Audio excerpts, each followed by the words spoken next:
네, 우리 에스더 찬양대에 감사드립니다.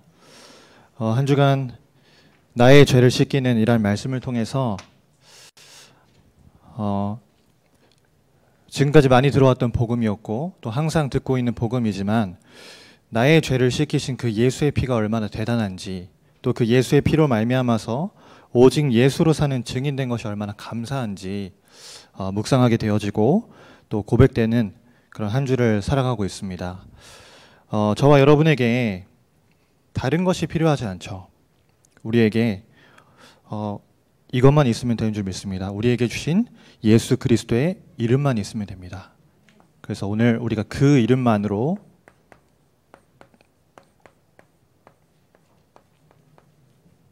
라는 제목으로 함께 말씀을 나누기 원합니다. 여러분, 우리의 인생이 오직 예수로 그 이름만으로 이미 모든 것이 끝난 인생인 줄 믿으시길 바랍니다. 더 이상 어떤 것도 필요 없는 이미 끝난 인생입니다.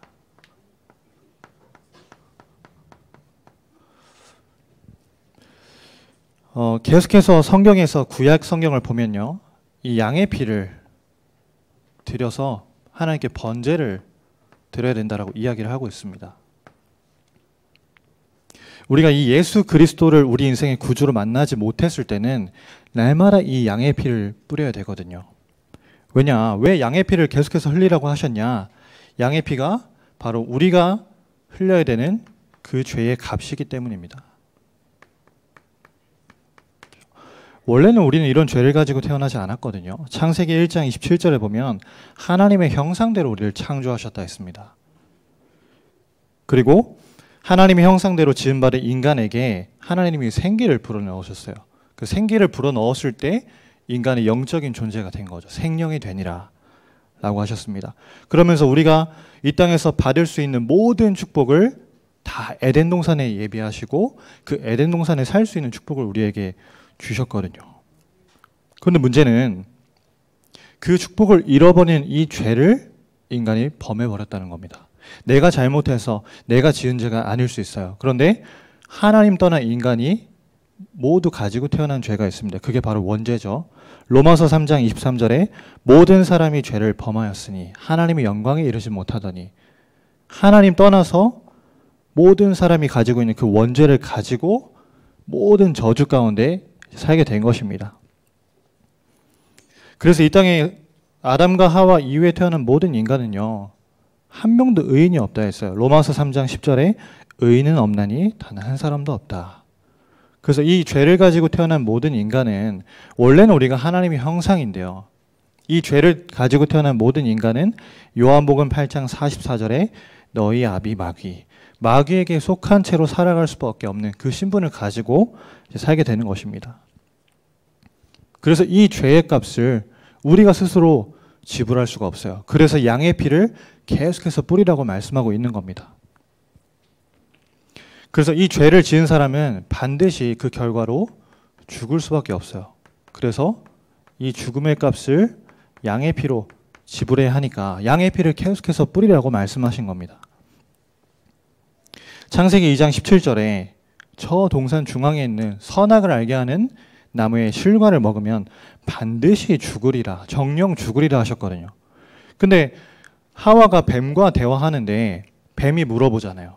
저 동산 중앙에 있는 에덴 동산에 있는 모든 나무의 열매를 하나님 먹어도 된다 하셨냐 물어보니까 하와가 이렇게 대답을 했습니다. 모든 나무의 열매를 먹어도 되는데 저 동산 중앙에 있는 나무의 열매만은 먹지 말라 하셨다. 근데 그 이후에 한 말이 중요하죠. 왜 먹지 말라 하셨냐? 먹으면 죽을까 하노라. 하나님은 반드시 죽으리라 하셨는데 하와는 죽을까 하노라 라고 대답했습니다. 말씀을 희미하게 붙잡은 하와가 언약을 놓쳤기 때문에 하나님을 떠나게 된 거죠. 하나님과 약속을 어겨서 죽음에 이르게 된 겁니다. 그런데 여러분, 그냥 죽음으로 끝나는 것이 아니라 하나님 떠나서 죽은 상태가 된 인간은요, 철저하게 나 중심, 물질 중심, 성공 중심으로 살아갈 수밖에 없어요. 근데 더 비참한 거는 내가 나 물질 성공 중심으로 살아간다는 사실조차 모른 채로 나 물질 성공으로 계속해서 달려가는 겁니다. 그게 바로 인간의 하나님 떠난 모습이죠. 여러분, 아무리 돈이 많아도 결국에 죽으면 소용이 없잖아요. 혹시 뭐 관계된 분이 계시면 좀 죄송합니다만 아마 뉴스를 다 보셨을 거예요. 우리 한국인 중에서 제일 부자 누구라고 생각하시나요, 여러분? 우리가 한국인 중에 최고 부자 하면 보통 삼성 가문을 떠올리는데 아닙니다. 한국인 중에 부호 순위 1순위에 드는 분이 그 게임 회사죠. 넥슨의 김정주 이사예요. 이재용 씨보다도 재산이 더 많습니다. 재산이 얼마냐? 11조 4,430억이에요. 달러로는 한 95억 달러 되죠. 근데 이분이 며칠 전에 이제 돌아가셨어요. 돌아가셨는데 왜 돌아가셨냐라고 정확한 사인이 기사에는 안 나왔습니다. 근데 뭐라고 이렇게 기사에 적혀 있었냐면요. 정확한 사인은 알려지지 않았지만 고인이 최근에 굉장히 우울증에 심하게 시달렸다라고 적혀 있었어요. 여러분 어쩔 수 없는 겁니다. 아무리 돈이 많아도요. 돈이 11조, 우리는 11조 하면 얼마나 그게 많은 돈인지 체감도 안 되잖아요. 11만 원도 아니고요. 그렇죠? 그런데 그렇게 많은 돈을 가지고 있어도 인간은 반드시 이 영적 상태에 걸려서 죽게 되는 겁니다. 그래서 하나님께서 이 죽음의 값을 해결하시고자 우리에게 피의 값을 약속하신 거예요. 뭐라고 약속하셨죠? 창세기 3장 15절에 여자의 후손이 와서 뱀의 머리를 상하게 할 것이다. 선악과를 따먹은 아담과 하와에게 왜 그랬냐? 내가 하지 말랬는데 왜 그랬냐라고 질책하신 게 아닙니다. 바로 창세기 3장 15절 언약을 주셨어요. 그리고 창세기 3장 21절에 가죽옷을 지어 입히셨습니다. 여러분 우리가 지금 사용하고 입고 있는 그런 가공된 가죽이 아니라 살아있는 짐승을 가죽을 바로 벗겨서 피가 뚝뚝 묻어나는 그 가죽을 옷으로 지어 입히셨다는 거예요. 왜 그러셨을까요?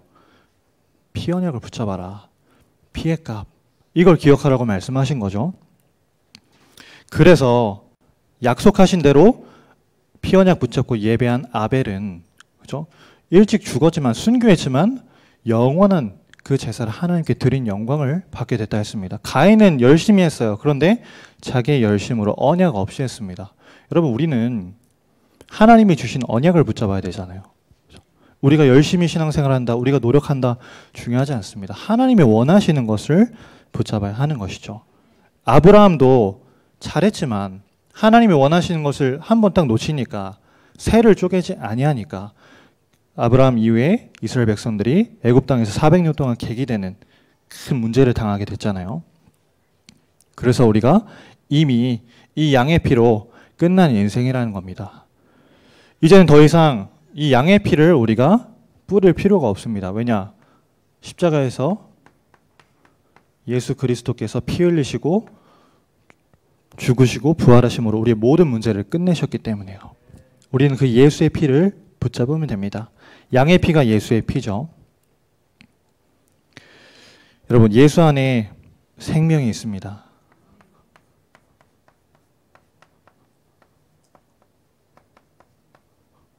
저 어릴 때 참 많이 찬양 불렀거든요. 예수 생명, 예수 능력. 이 예수 안에 모든 것이 다 있다는 거죠. 우리가 이 죄와 죽음과 저주 모든 억만 고통에서 해방받는 그 생명의 길이 이 예수 안에 있다는 겁니다. 그래서 어떻게 했을 때 애굽 땅에서 빠져나왔죠? 출애굽기 3장 18절에 피 언약을 붙잡았을 때 생명 얻고 출애굽하게 된 거예요. 10가지 기적을 체험했습니다. 또 홍해를 건넜어요. 목사님 표현처럼 홍해 바다에 그 물을 다 퍼서 건넌 게 아니잖아요. 언약을 가진 사람, 그렇죠? 피 언약을 붙잡은 문설주의 양의 피를 바른 사람들이 그 신분 때문에 홍해 바다를 가르고 건너게 된 겁니다. 그래서 여러분 레위기 17장 11절에 생명이 피에 있으므로 피가 죄를 속하느니라. 생명은 어디에 있냐? 예수의 피에 있는 겁니다. 그래서 이 생명을 가진 자는 더 이상 아무것도 염려할 필요가 없어요. 왜냐? 요한복음 19장 30절에 다 이루었다 하셨기 때문에. 그래서 우리에게 이 이름만으로 충분하다는 겁니다. 완전하고 충분하고 모든 것 되는 것이죠. 그리고 생명을 주신 것도 모자라서 생명 주신 것도 감사한데 이 예수 신분을 우리에게 주신 거예요. 우리의 신분은 다릅니다. 저와 여러분은 정체성이 구별되는 사람들이잖아요. 왜냐? 우리는 구원받은 하나님의 자녀이기 때문에. 예수 믿고 구원받은 신분이죠. 그리고 하나님이 우리에게 자녀이기 때문에 주시는 위로부터 오는 힘이 있습니다. 그게 오순절이죠. 또 우리가 어디에 있든지 무엇을 하든지 어떤 상태이든지 항상 우리와 함께 하시는 그 천국의 배경이 우리의 것이에요. 그 수장절의 축복을 우리에게 주신 겁니다. 그리고 예수 권세입니다. 이제는 예수 권세는 언약궤죠. 언약궤에 세 가지가 담겨 있었잖아요. 하나님 말씀을 모세가 돌판에 새긴, 그리고 만나 담은 항아리, 아론의 쌍난 지팡이. 세 가지가 무엇을 의미합니까? 하나님 말씀과 하나님의 인도와 하나님의 역사. 이 세 가지를 의미하는 거죠. 그래서 여러분, 예수 권세를 가진 사람은 한 가지만 붙잡으면 됩니다. 뭘 붙잡으면 되냐? 하나님 말씀만 붙잡으면 돼요.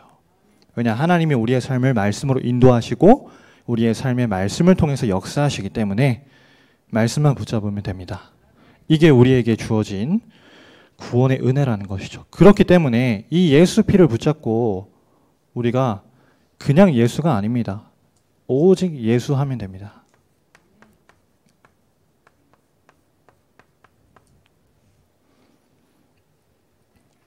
그래서 우리에게 이 오직 예수하는 예수 사명을 주셨죠.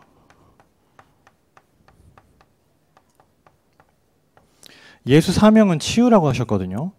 근데 왜 치유인데 성막과 회막과 장막을 이야기하셨냐? 치유는 살리는 거잖아요. 여러분, 우리가 교회 중심으로 살 때 내가 살아나고 다른 사람을 살릴 수 있게 됩니다.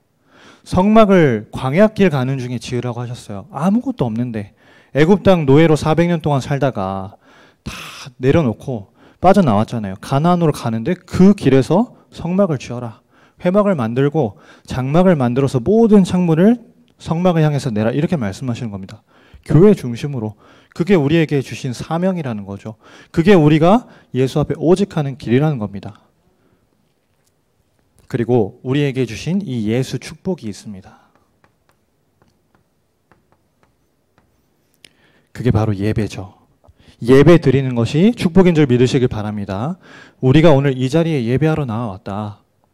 내가 어떤 환경과 사람 때문에 예배 실패하는 것이 아니라 오늘 하나님께 예배 드린 이 축복된 자리에 나와왔다.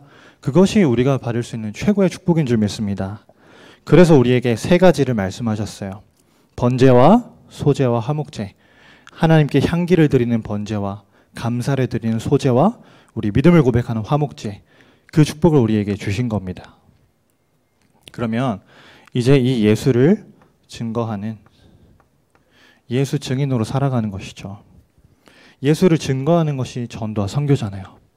그래서 전도와 선교를 위해서 사는 예수 증인 되는 것입니다. 우리에게 주어진 이 중요한 제목들, 정말 지역 살리는 600지교회 하고 또 우리 교회를 새롭게 세워가는 하나님 원하시는 교회를 만드는 헌당에 우리의 생을 걸고 우리의 후대를 복음 대통령을 세워서 그 증거 가지고 237 나라와 5천 종족 살리는 거, 그게 우리가 붙잡아야 돼. 우리가 응답받을 예수 증인의 모습인 것입니다.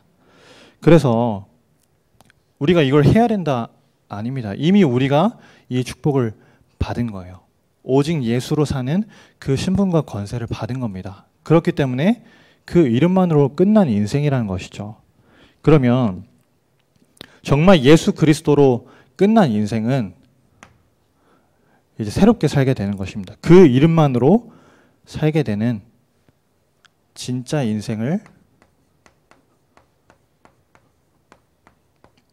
살게 되는 것이죠. 오직 예수를 붙잡을 때 우리 진짜 인생이 시작되는 것입니다. 과거에 살던 내 기준과 내 수준과 내 표준, 그 방식대로 사는 것이 아니라 하나님이 정말 원하시는 그 인생을 바르게 살게 되는 것이죠. 여러분, 바르게 산다는 것이 무엇일까요? 우리가 지금까지 해왔던 것과 반대로 하면 됩니다. 어떻게 하는 것이 반대로 하는 것일까요? 지금까지 우리는 말씀만 빼고 다 붙잡고 살아왔거든요. 내 기준, 내 수준, 내 표준, 내 생각, 내 경험, 내 사상, 내 이념, 내가 가진 물질과 내가 가진 배경. 말씀만 빼고 다른 건 다 붙잡고 살아왔어요. 그럼 이제는 반대로 하는 겁니다. 다른 건 다 버리고 하나님이 우리에게 주신 말씀만 붙잡는 겁니다.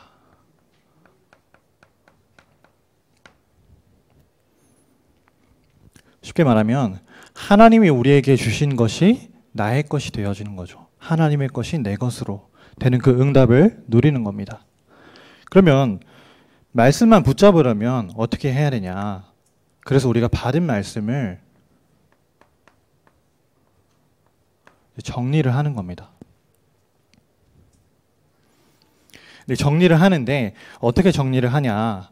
그냥 막 길게 내 방식대로 정리할 수도 있겠지만요.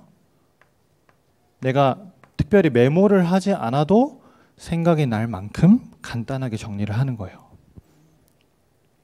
그래서 목사님 말씀하신 것처럼 한 단어로 혹은 한 문장으로 내가 계속해서 묵상하고 기억하고 전달할 수 있을 만큼 말씀을 정리하는 겁니다.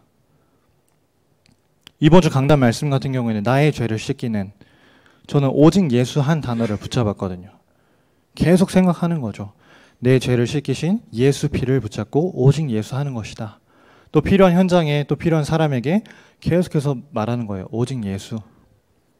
말씀을 정리를 하는 겁니다. 그리고 정리한 그 말씀 속에서 말씀을 묵상하면서 이 하나님의 뜻을 찾는 거예요. 그냥 은혜 받는 말씀, 그냥 내게 듣기 좋은 설교, 그게 아니라 그 속에 숨겨 놓으신 하나님의 이 뜻을 찾는 겁니다. 내 삶에 하나님이 약속하시고 이루어 가실 숨겨져 있는 이 하나님의 계획을 말씀 안에서 찾는 거죠. 그래서 아모스 3장 7절에 하나님은 자기의 비밀을 선지자들에게 보이지 않고서는 그것을 행하심이 없다. 그래서 우리가 강단 말씀 속에서 날마다 이걸 찾는 겁니다. 하나님의 뜻과 계획을. 하나님 반드시 세우신 우리 목사님을 통해서 하나님께서 이루실 그 비밀을 우리에게 말씀하시거든요. 그걸 붙잡는 거죠. 그리고 이제 이 정리한 말씀을 우리의 삶에 적용하는 겁니다. 한 번은 목사님께서 이렇게 표현하시더라고요. 내가 말씀을 예배를 드리고 말씀을 들었는데 붙잡았는데 말씀 속에서 내가 적용할 것과 실천할 것이 안 나왔다면 그거는 말씀이 정리가 안 된 것이다. 그냥 듣기만 하고 정리가 안 됐다는 거죠. 여러분 우리는 이걸 찾아내야 됩니다. 어떻게 적용하냐? 나의 삶에 여러 가지 사람 때문에 오는 갈등, 벌어지는 문제, 사건 여러 가지가 있습니다. 그런 것들이 올 때에 하나님 말씀 뭐라고 하시는지 말씀을 찾고 질문하고 그 속에서 적용을 하는 거죠. 그래서 모든 메시지 속에서 모든 예배 때 우리가 실천하고 적용할 것을 이제 찾아내는 겁니다. 저는 이번 주에 말씀을 이렇게 들으면서 사실 항상 들어왔던 말씀인데 저에게 어떻게 적용되는 말씀을 붙잡았냐면요. 목사님 항상 이제 성도님들을 위해서 이제 교회를 위해서 하루에 5번씩 기도하신다 말씀하시는데 어떻게 그것을 기도하는 것인지를 이제 곰곰이 생각해 보는데 이번 주 메시지에 계속된 흐름에서 그 강단에서 나온 그 말씀이 훈련에서 계속해서 확인되는 거예요. 제가 어제 청년 수련회, 오늘은 이제 RTS 특강을 다녀왔는데 계속해서 메시지를 듣는데 393을 누리는 기도 이야기하시면서 유광수 목사님께서는 이거를 신분을 누리는 기도를 통해서 본인에게 누리는 기도를 하고 또 기도하면서 중요한 제자들에게 이걸 전달하는 기도를 한다. 그래서 제가 적용할 걸 붙잡았습니다. 내 신분과 권세를 누리는 기도를 나도 하루에 내가 할 수 있는 시간 3번을 정해서 하는 것이다. 제 삶에 적용을 하는 거죠. 근데 이게 적용이 잘 될 수도 있고 안 될 수도 있습니다. 근데 안 돼도 계속 도전을 하는 거예요. 저는 안 될 때가 더 많거든요. 이번 주에 예배를 드리는데 강단 말씀에서 목사님이 이렇게 말씀하셨잖아요. 집에 가서 우리 남편들은 아내를 칭찬해라. 칭찬을 많이 해라. 그러면서 칭찬할 게 없으면 어떻게 해야 되냐? 찾아서 칭찬해라. 이렇게 말씀하셨단 말이죠. 그래서 나도 칭찬하는 말을 이제 잘 해줘야겠다 이렇게 생각을 하고, 근데 아무리 노력을 해도 이게 평상시에 안 했는데 갑자기 칭찬하는 말을 못 하겠더라고요. 그래서 일단은 말은 뭐 차차 노력을 하고 행동으로 좀 잘 해줘야겠다 이렇게 생각을 했습니다. 그래서 제가 어떻게 했냐면요. 저희 아내가 뭐 아시는 것처럼 지금 이제 임신을 하고 있는데 뭐 이렇게 자꾸 먹고 싶은 게 생기잖아요. 먹고 싶은 게 이제 생겼다고 하는 말을 듣고 뭐 당장 나가서 이제 사올 때도 있긴 하지만 사역 중간중간에 이제 그게 생각이 나는 거예요. 아이스크림 먹고 싶다 했지? 아이스크림 사가야겠다. 근데 한 번은 아이스크림을 사려고 이제 가게에 갔는데 먹고 싶다는 그 아이스크림이 없는 거예요. 허탕을 친 거죠. 그래서 갔더니 그 아이스크림 너무 먹고 싶은데 없다고 약간 좀 섭섭해 하는 거예요. 서운해하고. 그래서 내가 다음에 꼭 이걸 사가야겠다 하고, 그날은 뭐 아이스크림 먹고 싶다는 이야기도 안 했습니다. 며칠 전에는. 그래서 제가 이제 사역을 끝나고 이제 집에 들어가는데 갑자기 생각이 난 거예요. 아이스크림 사가야지. 속으로는 무슨 생각을 했냐면 사가면 엄청 좋아하겠지 생각을 한 겁니다. 칭찬을 이제 듣겠지 생각을 한 거죠. 그래서 제가 먼저 도착했어요. 그래서 아이스크림을 그것도 꽤 많이 샀어요. 그 아이스크림 할인점에서 한 10,000원어치 넘게 산 거죠. 사가지고 이제 냉동실에 다 차곡차곡 정리를 해놨습니다. 정리를 하고 저는 이제 방에 있었어요. 아이스크림 사왔다는 이야기 안 하고 이제 냉동실 문을 열어보면서 좋아하겠지 생각을 한 거죠. 근데 아무리 시간이 지나도 좋아하는 소리가 안 들리는 거예요. 왜 안 들리냐? 그날 컨디션이 안 좋아가지고 아이스크림을 안 먹고 싶은 겁니다. 아니, 아이스크림 사온지도 몰랐어요, 제가. 그러니까 저는 속으로 어떻게 되냐? 내가 잘해주려고 이렇게 했는데 갑자기 제 마음속에 뭐가 들어오냐? 창세기 3장이 들어오는 거예요. 내가 잘해주려고 사왔는데 왜 이걸 못 알아주지? 그래서 제가 한마디 했습니다. 아이스크림 사왔어. 냉동실에 있어. 했는데 소용이 없어요. 컨디션이 안 좋으니까. 여러분, 그래도 괜찮습니다. 그래도 계속해서 나를 갱신하는 말씀 적용을 도전을 하는 거예요. 내가 부족해도 안 돼도 하나님 원하시는 것을 자꾸만 나의 삶에 적용을 하는 겁니다. 그래서 지금까지는 말씀 이외의 것을 붙잡고 살아왔다면 이제는 반대로 말씀만 붙잡고 살아가는 진짜 인생을 살아가는 것입니다. 그럼 두 번째로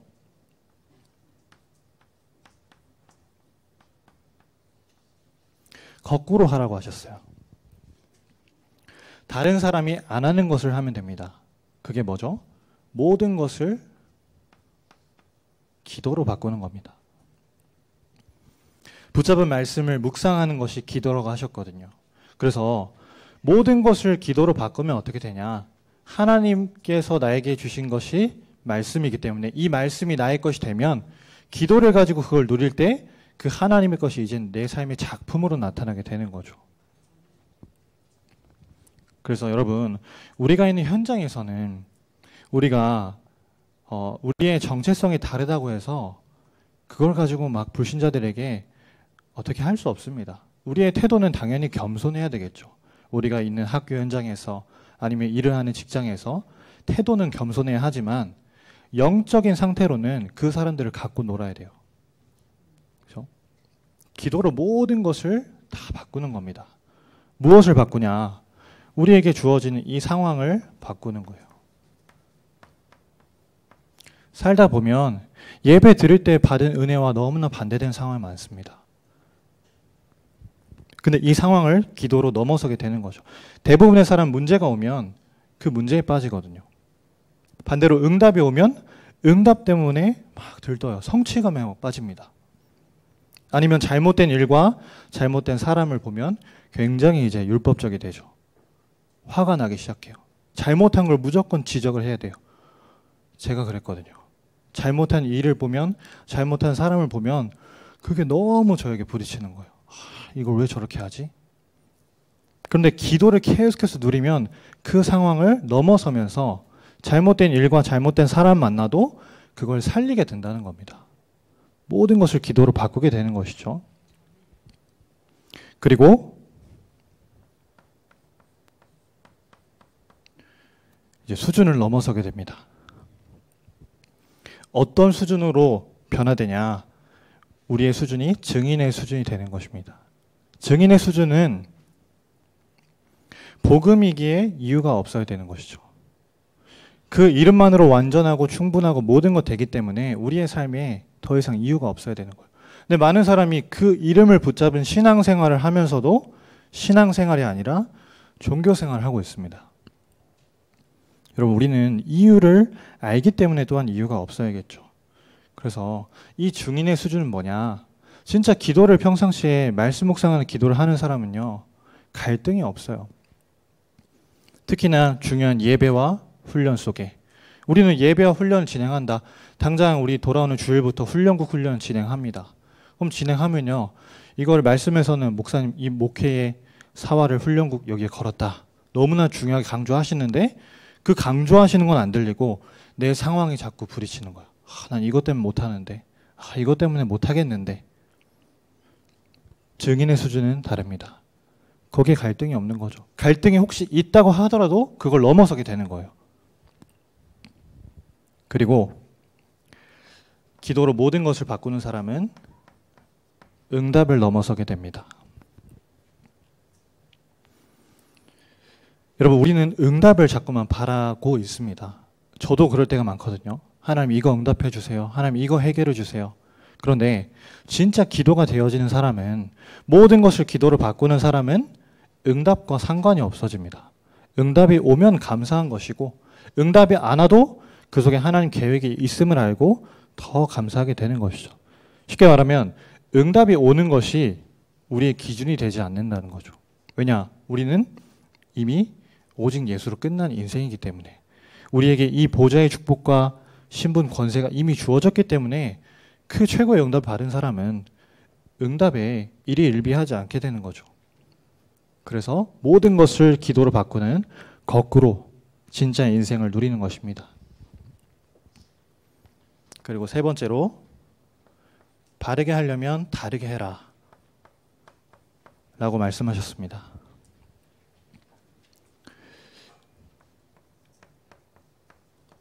그래서 정말로 말씀만 붙잡고 기도로 모든 것을 바꾸고 있는 진짜 인생이 된다면 이제는 전도가 우리의 삶에 응답으로 따라오게 되는 것이죠.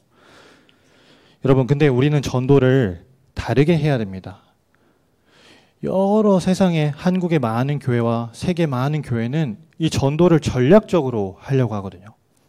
어떤 프로그램으로 5주 프로그램 만들어서 여기에 맞춰서 하면 전도 된다. 여러분, 전도는 전략이 아니잖아요. 그렇죠? 전도는 뭐냐? 빛을 가진 파수꾼이 이 빛을 현장에서 발하는 것이 전도라고 하셨습니다. 이사야 60장 1절 2절을 말씀하셨죠. 그래서 저와 여러분이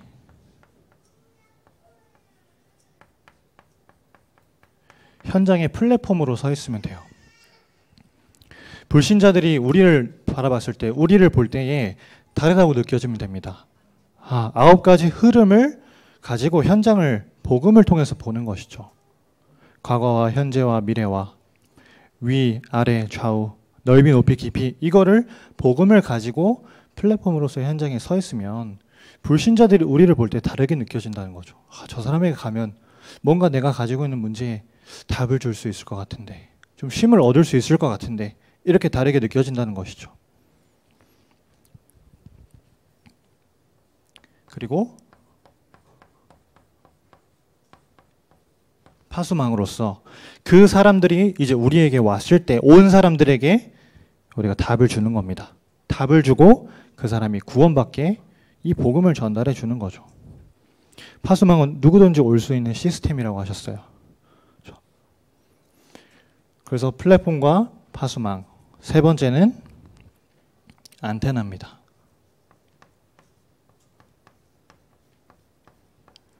안테나는 무엇을 말하냐? 하나님과의 24시 소통을 말해요. 하나님과 24시간 연결되어져 있는 사람은 당연히 현장에서 모든 사람과의 만남을 이제 살릴 수가 있게 되는 겁니다. 그래서 우리가 너무 그냥 어렵게 플랫폼, 파수망, 안테나 하면 무슨 말이냐 할 수 있지만 사실은 이게 전도라는 거예요. 내가 현장에서 말씀과 기도를 정말 누리고 있으면 그 사람들이 답을 가진 나에게 붙을 수밖에 없습니다. 왜냐하면 현장에는 준비된 자, 숨겨진 자, 작정된 자가 있기 때문에. 그럼 그 사람에게 내가 가지고 있는 이 빛을, 답을 전달해 주기만 하면 돼요. 그러면서 늘 24시간 하나님과 소통되고 있으면 또 다른 사람에게, 또 다른 현장에게 이 복음을 계속해서 전달하게 된다는 것이죠. 그래서 우리가 정말로 그 이름만으로 끝난 인생이기 때문에 그 이름만으로 시작되는 진짜 인생을 지금부터 살아가는 것입니다. 그러면 오직 예수로, 그 이름만으로 완전하고 충분하고 모든 것이다 라는 것을 결론 낸 사람은 이제 세 가지가 되는 인생을 살게 되는 것이죠.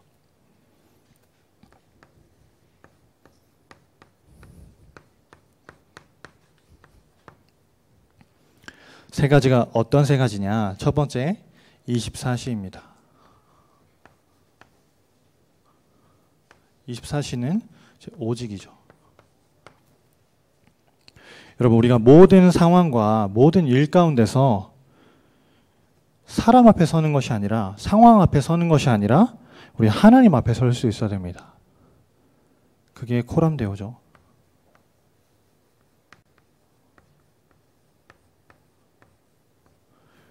우리는 문제 없으면 사실 괜찮은데 조금만 문제 만나고 어려움 탁 생기면 하나님 말씀에 생각나고 아니면 내가 하나님 앞에 서는 게 아니라 그 문제를 먼저 붙잡아 버리는 거예요. 우린 반대로 하면 됩니다. 하나님께 질문하면서 24시 그 말씀을 가지고 기도 속으로 들어가는 거죠. 하나님 앞에 질문하는 겁니다. 하나님, 왜 이런 상황을 허락하셨나요? 왜 이런 문제를 나의 삶에 허락하셨나요? 하나님 앞에서 질문을 하는 것이죠. 그러면 이 코람데오의 삶을 살아가는 사람은요, 경쟁할 필요가 없어요. 왜냐? 늘 하나님 앞에 서고 늘 하나님께서 주시는 말씀으로 인생의 답을 내기 때문에 경쟁할 필요가 없는 겁니다. 내 기준도 없고 싸울 필요도 없는 거죠. 그러면 이 코람데오의 삶으로 오직하고 있는 사람은 어떤 위기가 와도 오히려 그 위기가 행복이 되는 겁니다. 위기 속에서 행복을 찾게 되는 것이죠. 위기 후에 큰 작품이 나오게 되는 겁니다. 그래서 우리가 알고 있는 그 바벨론 포로 시대의 새 청년과 또 다니엘과 에스더, 이 사람들이 큰 위기를 만났잖아요. 새 청년은 전통과의 싸움에서, 다니엘은 거짓과의 싸움에서, 에스더는 절망과의 싸움에서. 근데 그 사람들에게 온 그 위기가 그 사람들이 누리고 있는 보좌의 축복 때문에 오직 예수로 24시 하고 있었기 때문에 행복이 된 겁니다. 오히려 큰 작품을 남기는 응답을 누리게 된 거죠. 그리 아니하실지라도 다니엘은 전에 하던 대로 에스더의 그 절망과의 싸움 속에서 불임절이라는 어마어마한 축복을 누리게 된 것이죠. 그래서 여러분, 우리가 24시 하기 위해서 이걸 먼저 결정해야 됩니다. 우리 인생의 순위요. 여러분, 순위를 결정한 사람은 삶이 평안합니다. 뭐 갈등이 있고 어려움이 있을 수 있겠지만 거기에 크게 요동하지 않아요. 왜냐? 이미 가장 중요한 것을 결정했기 때문이죠. 그래서 우리에게 이 교회와 예배, 우리가 정말 집중해야 될 훈련이 가장 중요한 순위에 있게 되는 결단이 오늘 시작되기를 바랍니다. 누가복음 10장 27절에 보면요, 내 마음을 다하며 목숨을 다하며 힘을 다하며 뜻을 다하며 하나님을 사랑해라. 그리고 내 이웃을 사랑해라. 이렇게 말씀하고 있어요. 여러분, 우리가 정말 이 순위를 결정하는 그 과정 가운데 큰 어려움과 갈등이 있을 수도 있거든요. 이걸 해야 되냐 말아야 되냐. 이렇게 하면 어떻게 될까? 더 큰 어려움 오는 거 아닌가? 아닙니다. 왜냐? 우리의 인생 이미 예수의 피로 끝났기 때문에 걱정할 필요가 없어요. 하나님 원하시는 이 교회에 우리 인생의 모든 순위를 맞추면 됩니다. 그게 하나님 원하시는 것이니까요. 그러면 두 번째로 이제 25시에 도전하게 되는 것이죠. 우리가 정말로 오직 24 하면서 25시에 도전할 때 이제 유일성의 응답이 우리에게 따라오게 되는 겁니다. 그래서 우리가 하고 있는 이 업을 학생들은 학업을, 직장인들은 직업을, 우리 사업가들은 사업을 뭐와 통하게 만들어야 되냐? 237과 5천 종족과 통하게 만들어야 된다. 이렇게 말씀하셨어요. 그럼 237과 5천 종족과 내 업이 통해야 된다. 이게 무슨 말이냐? 전도운동과 내 업이 통해야 된다는 것이죠. 그럼 전도운동과 내 업이 통해야 된다는 것은 무슨 말이냐? 저와 여러분의 업이 목사님과 통해야 된단 말이에요. 왜냐? 목사님이 하고 계시는 것이 전도운동이기 때문에 237 나라 살리고 5천 종족 찾아서 전도운동 하는 것이기 때문에 목사님과 통해야 됩니다. 그리고 교회와 통해야 돼요. 사실은 그거 이외에 다른 것에 쓰는 것은 별로 큰 의미가 없습니다. 근데 우리는 자꾸 내가 가진 업을, 내가 가지고 있는 경제를 교회를 위해서, 목사님을 위해서 쓴다 하면 지출이라고 생각을 하잖아요. 이건 절대 지출이 아니죠. 왜냐? 전도운동을 위해서 사용하는 것이기 때문에. 이 결정을 한 사람에게 따라오는 것이 있습니다. 그게 바로 영순위 0%죠. 내가 그냥 진짜 뭔가 하나 응답 받아봐야 되니까 0% 찾아봐야겠다. 그렇게 해서 0%가 발견되는 게 아니라 내 업이 진짜 전도운동을 위해서 쓰임 받아야 되기 때문에, 그렇기 때문에 내가 이 속으로 들어가야 된다. 이렇게 생각을 바꾼 사람에게 하나님이 주시는 이 천재성이 발견되어지게 된다는 것이죠. 여러분, 복음 없는 사람도 이거 발견하니까 세계를 움직입니다. 우리 지금 알고 있는 빌 게이츠 이런 사람들 있잖아요. 딱 이 0%를 발견하니까요. 대학 1학년 때 학교 그만둬 버렸어요. 나 이거 해야겠다. 근데 그거에 진짜 이 사람이 올인하니까 전 세계에 지금 그 사람이 만든 걸 안 쓰는 사람들이 없습니다. 0%죠. 그래서 왜 0%를 우리가 랩넌트에게 찾아주고 왜 이걸 찾도록 해야 되냐? 우리 교회가 앞으로 하고자 하는 방향이 하나이기 때문에요.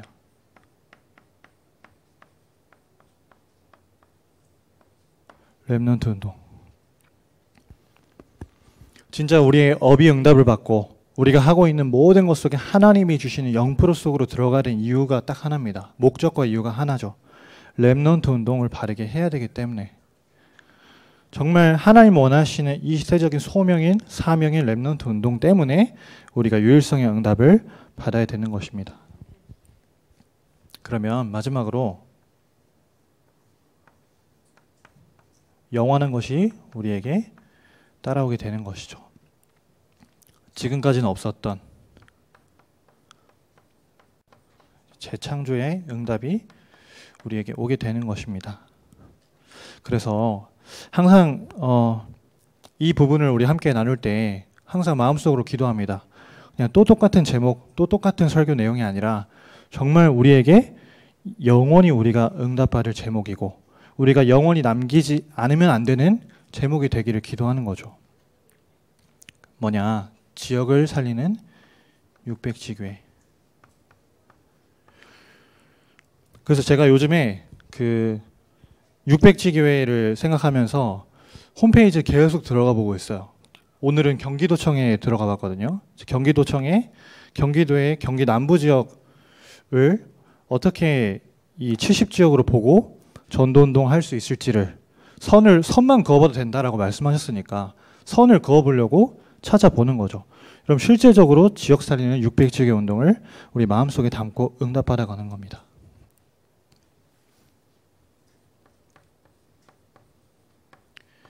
그리고 핵심과 랩넌트에 할 수 있는 이 교회를 우리가 세우는 헌당을 하고 있습니다. 여러분, 정말 마음을 담을 때 역사가 일어난다라고 목사님께서 말씀하셨어요. 우리가 막 돈을 많이 헌금을 해서 역사가 일어나는 게 아니고 우리의 마음을 담을 때 우리가 할 수 있는 그 경제의 응답을 하나님께서 주신다는 겁니다. 정말 이 교회에 마음을 담아야겠죠. 그리고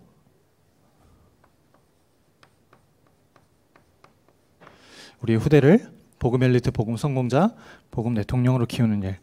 벌써 일주일 뒤면 이제 대통령 선거 하지 않습니까? 매번 똑같은 질문이잖아요. 누구를 뽑아야 될까요? 이쪽에서는 이 사람이 이렇고 저렇고 하기 때문에 뽑으면 안 된다. 또 이쪽에서는 이 사람이 이렇고 저렇고 하기 때문에 뽑으면 안 된다. 둘 다 안 되죠. 셋 다 안 되고 넷 다 안 됩니다. 14명 다 안 돼요. 그래서 우리가 이유를 찾는 겁니다. 아, 진짜 복음 대통령을 진짜 바르게 키워야 되는구나. 참 감사하게도 제가 그런 고백을 직접 들은 건 아니지만 이렇게 전달을 받았습니다. 이번에 이제 독서 캠프를 다녀왔는데 아이들이 한 랩런트가 이제 그 선교사에 대한 책을 읽고 같이 포럼을 하는데 이런 이야기를 했다는 거예요.